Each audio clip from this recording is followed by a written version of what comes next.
Artikulo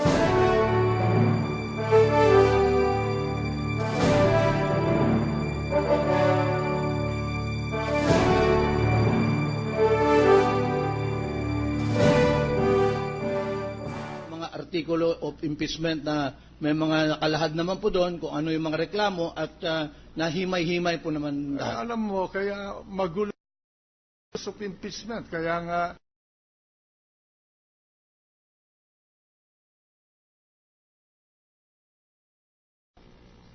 papasyahan yung mga ebidensya na ipinapasok ninyo. Kaya na sa Article 2 lamang, nagkaroon tayo na ng problema. Pagdating natin sa Article 4, Article 5, Article 7, Article 6, Article 7, halo-halo yung aligasyon ninyo. Pag binuksan ninyo yan, makikita natin ang kamalian eh. Anyway, we proceed. Yes, Mr. And we President. take advisement on this matter. May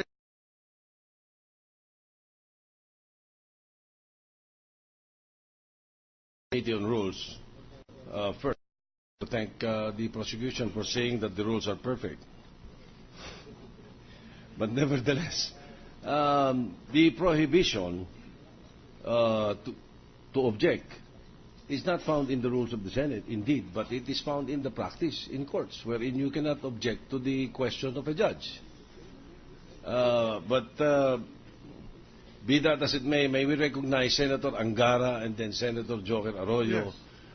Mr. President, so that they may amplify this position of the Rules Committee. The issue is very simple, Mr. President. The question being raised is that why is it that the defense or the counsel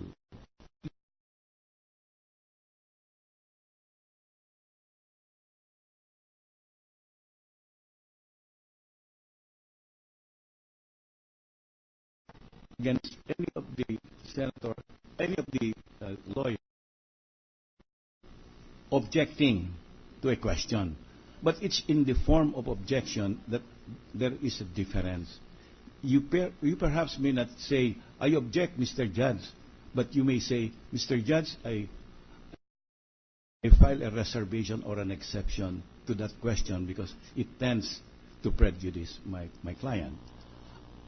But I think for the sake of fairness and even the perception of fairness, I think we ought to really allow any of the lawyers to make an exception rather than object verbally to a question of the judge.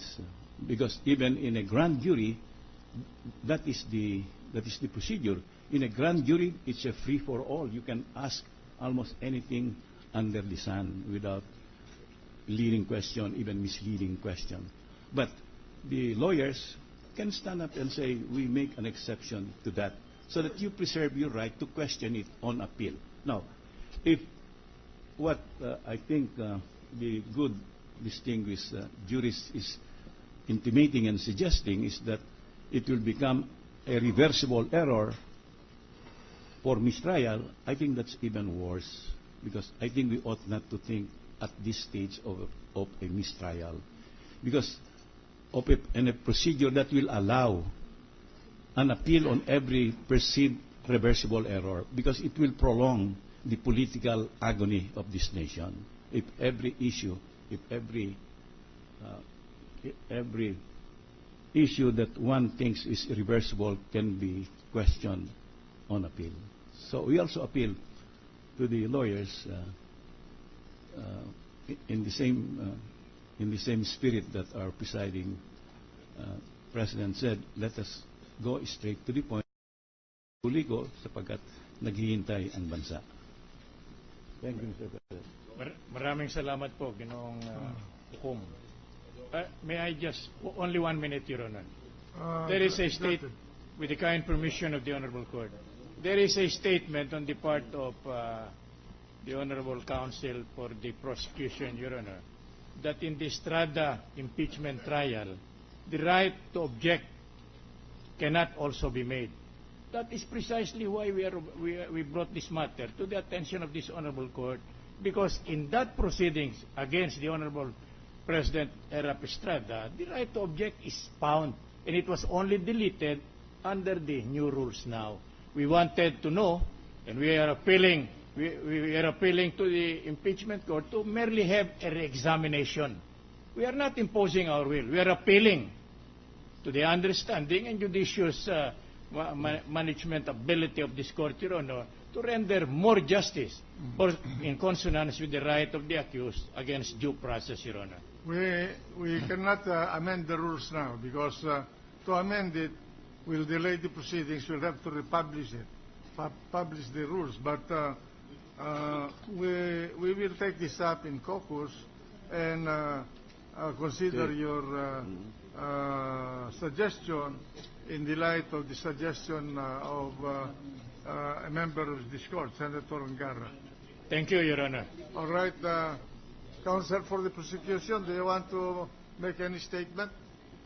Well, Your Honor, with respect to the reference of my statement, what we said was the matter of judges asking questions to counsel and witnesses. But as to their objecting, I did not make any statement as to whether counsels can object to questions of. Yeah, precisely. It is actually the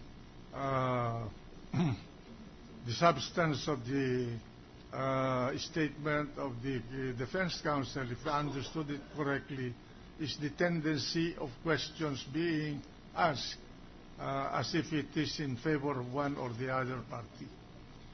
So I think that we will have to take up in caucus.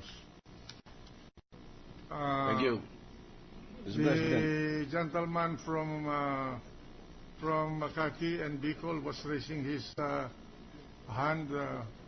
Mr. President, he has withdrawn and just concurred with what Senator Angara and the majority floor leader manifested, Mr. President. All right. What is the stage of the proceeding now? We are ready for the business for the day. We're supposed to receive documents from the PS Bank president.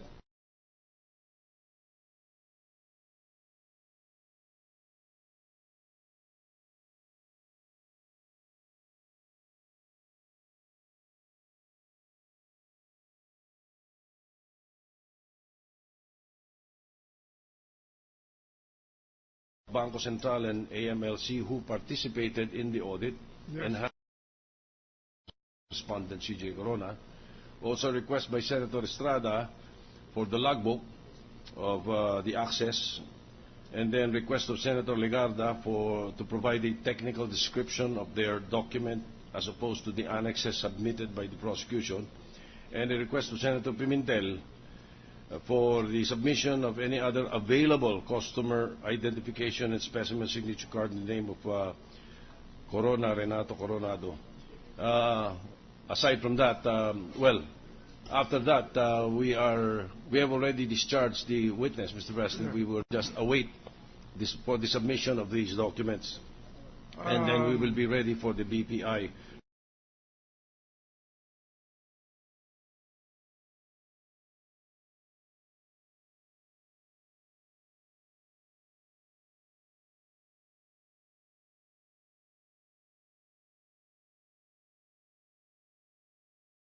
Prosecution or for anybody, it is these are documents required by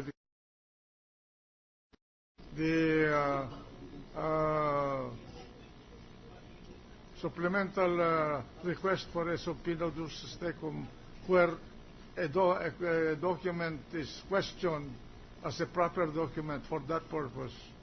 And this is addressed entirely to the attention and discretion of the court. Order. Mr. President, may we make a manifestation regarding... Yes.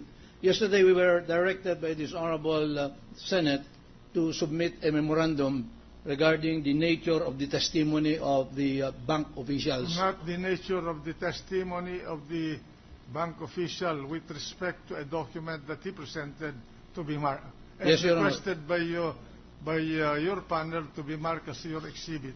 Whether although the witness was questioned by the defense as no longer whether he is your witness or not witness. And there was no, when the chair asked the member of your panel to state for the record whether you are adopting the witness as your witness